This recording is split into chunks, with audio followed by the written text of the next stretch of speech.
একবার চোখ বন্ধ করে 1 সেকেন্ড ভাবেন, আজ আমরা যাদের রুহের মাগফিরাত কামনা করলাম, এই 20 বছরের ব্যবধানে, 30 বছরের ব্যবধানে, 10 বছরের ব্যবধানে, 50 বছরের ব্যবধানে আবার এর পরের লোকেরা আমাদের রুহের মাগফিরাত কামনা করে।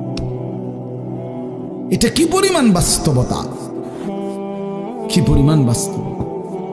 এটাকে অস্বীকার করার, না বুঝার কিছুই নাই, মৃত্যুকে না বুঝার কিছুই নেই।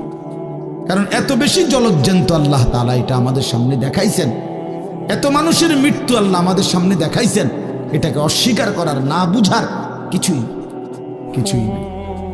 গাফেল সন্তান কোনো কিছুতেই যাকে কোনো আসর করে না। আহা, আপনারা জানেন না, আপনাদের এক এক ছেলের অবস্থা হলো কলিজাটা পাথর হয়ে গেছে, কোনো কিছুই তার কলিজা নাড়ায় না, এত শক্ত